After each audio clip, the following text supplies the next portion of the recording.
ದೇಗುಲಗಳ ಊರು ಲಕ್ಕುಂಡಿಯಲ್ಲಿ ಕ್ಷಣ ಕ್ಷಣಕ್ಕೂ ರೋಚಕತೆ ಮೂಡ್ತಿದೆ. ಯಾಕಂದ್ರೆ ಪ್ರತಿದಿನವೂ ಒಂದಿಲ್ಲೊಂದು ಪುರಾತನ ವಸ್ತುಗಳು ಸಿಗ್ತಿವೆ. ಇತ್ತ ನಿಧಿ ನೀಡಿದ್ದ ಕುಟುಂಬಕ್ಕೆ ಗ್ರಾಮ ಪಂಚಾಯಿತಿ ಕಡೆಯಿಂದ ಸೈಟ್ ನೀಡಿದ್ರೆ ಲಕ್ಕುಂಡಿ ಸುತ್ತಮುತ್ತಲಿನ ಜಾಗಕ್ಕೆ ಬಂಗಾರದ ಬೆಲೆ ಬಂದಿದೆ.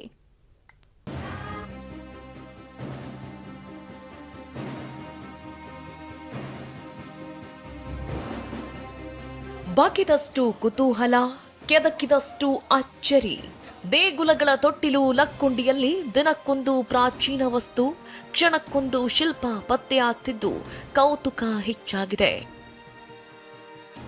ಲಕ್ಕುಂಡಿಯಲ್ಲಿ 7ನೇ ದಿನದ ಉತ್ಖನನ, 5 ಮೂಳೆಗಳು ಪತ್ತೆ. ಶೋಧದ ವೇಳೆ ದೊರೆತ ಪುರಾತನ ಕಾಲದ ಲೋಹದ ವಸ್ತು, ಶಿಲೆ. ಹೌದು, ಗದಗದ ಲಕ್ಕುಂಡಿಯಲ್ಲಿ ಉತ್ಖನನ ನಡೀತಾ ಇದ್ದು 7ನೇ ದಿನವಾದ ಇವತ್ತು 5 ಮೂಳೆ, ಬಿಲ್ಲೆಗಳು, ಒಡೆದ ಮಡಕೆಗಳು ಪತ್ತೆಯಾಗಿವೆ. ಪತ್ತೆ ಆಗ್ತಾ ಇರೋ ಕಪ್ಪು ಶಿಲೆಗಳ ಪೈಕಿ 4 ಶಿಲೆ ಮಾತ್ರ ವಿಭಿನ್ನ ಬಣ್ಣದಲ್ಲಿ ಮಿಂಚ್ತಾ ಇದ್ದು ಪುರಾತತ್ವ ತಜ್ಞರಲ್ಲಿ ಕುತೂಹಲ ಮೂಡಿದೆ. ಈಗೇನು ಇವತ್ತು ಪ್ರಾರಂಭಿಕವಾಗಿ ಒಂದು ಲೋಹದ ವಸ್ತು ಏನು ಹಿಂದಿನ ರಾಜರ ಕಾಲದ್ದೇ ಅಂತನ ಹೇಳ್ತಾ ಇದ್ದಾರೆ. ಆದರೆ ಇನ್ನೂ ಎಕ್ಸ್ಪರ್ಟ್ಗೆ ಅದನ್ನು ಸಂಬಂಧಪಟ್ಟವರು ಕಳಿಸಿದ್ದಾರೆ. ಅವರು ಏನು ತಿಳಿಸ್ತಾರೆ ನೋಡೋಣ. ಇನ್ನೂ 1 ರಿಂದ 1.5 ಅಡಿ ಬಗೆದ್ರೆ ನಮ್ಮ ನೈಜ ಲಕ್ಕುಂಡಿ ಇನ್ನೇನು ಪ್ರಾರಂಭವಾಗುತ್ತದೆ. ಸದ್ಯ ವೀರಭದ್ರೇಶ್ವರ ದೇಗುಲದ ಪಕ್ಕದಲ್ಲೇ ಸುಮಾರು 9 ಅಡಿಗಳಷ್ಟು ಆಳಕ್ಕೆ ಉತ್ಖನನ ನಡೀತಾ ಇದೆ. ಉದುರಿ ಹೋಗಿದ್ದ ನೈಜ ಲಕ್ಕುಂಡಿ ದರ್ಶನವಾಗುವ ಸಾಧ್ಯತೆ ಇದ್ದು ಜನರಲ್ಲಿ ಕುತೂಹಲ ಹೆಚ್ಚಾಗಿದೆ. ನಿಧಿ ಕೊಟ್ಟಿದ್ದ ಪ್ರಜ್ವಲ್ ರೆತ್ತಿ ಕುಟುಂಬಕ್ಕೆ ಸೈಟ್. ಈ ಉತ್ಖನನಕ್ಕೆ ಕಾರಣ ಪ್ರಜ್ವಲ್ ರೆತ್ತಿ ಕುಟುಂಬ ಒಪ್ಪಿಸಿದ್ದ ನಿಧಿ. ಬಾಲಕನ ಕುಟುಂಬಕ್ಕೆ ಪಂಚಾಯಿತಿಯು ಸೈಟ್ ನೀಡಲು ಮುಂದಾಗಿದೆ. ಜನವರಿ 26ಕ್ಕೆ ಜಾಗದ ಪ್ರಮಾಣ ಪತ್ರ ಹಸ್ತಾಂತರಿಸಲಾಗುತ್ತೆ. ಇನ್ನು ಬಡ ಕುಟುಂಬದ ಸೂರಿಗಾಗಿ ಟಿವಿ9 ನಿರಂತರ ವರದಿ ಮಾಡಿತ್ತು. ಇದೀಗ ಟಿವಿ9ಗೆ ರೆತ್ತಿ ಕುಟುಂಬ ಧನ್ಯವಾದ ಹೇಳಿದೆ. ಮನಿ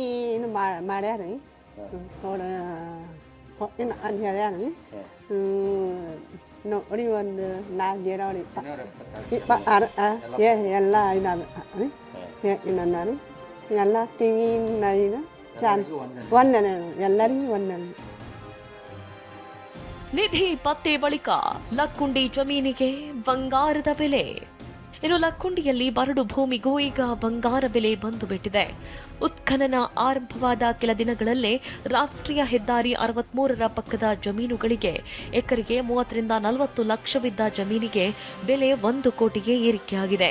ಲಕ್ಕುಂಡಿಯನ್ನ ವಿಶ್ವ ಪಾರಂಪರಿಕ ಪಟ್ಟಿಗೆ ಸೇರಿಸಲು ಸರ್ಕಾರ ಪ್ರಯತ್ನ ನಡೆಸ್ತಾ ಇದೆ. ಹೀಗಾಗಿ 3 ಸ್ಟಾರ್ 5 ಸ್ಟಾರ್ ಹೋಟೆಲ್ಗಳ ಮಾಲೀಕರು ಭೂಮಿ ಖರೀದಿಗೆ ಮುಂದಾಗಿದ್ದಾರೆ. ಈಗ ಮೊದಲಾಗ 20 ಲಕ್ಷ 30 ಲಕ್ಷ ಇದು ಪರ್ ಎಕರೆಕ. ಈಗ ಏನು ವಿಶ್ವ ಪರಂಪರೆ ಪಟ್ಟಿಗೆ ಇದು ಸೇರ್ಪಡೆ ಆಕತಿ ಅನ್ನೋದು ಯಾವಾಗ ಇದು ಜನರಿಗೆ ಮನವರಿಕೆ ಆಗಾಕತ್ತ ರೈತರು ಕೂಡ ಈಗ ಅಲರ್ಟ್ ಆಗ್ಯಾರ. ಈಗ ಭೂಮಿ ರೇಟ್ ಜಂಪ್ ಆಗ್ಯಾವ. ಈಗ ಇಲ್ಲಿ 70 ಲಕ್ಷ 80 ಲಕ್ಷ ಈಗ 2 ತಿಂಗಳಿಂದಿದ್ದು ಮತ್ತೆ ಈಗ 1 ಕೋಟಿ ಹೇಳಕತ್ತಾರ. ಈಗ ಇದೆಲ್ಲದರ ಮಧ್ಯೆ ಉತ್ಖನನದ ಜಾಗದಲ್ಲಿ ವರಾಹ ಅಥಾರ್ಥ ಹಂದಿ ಓಡಾಡಿದ್ದು ಚರ್ಚೆಗೆ ಕಾರಣವಾಗಿದೆ. ಸಂಜೀವ್ ಪಾಂಡ್ರೆ, ಟಿವಿ9 ಗದಗ.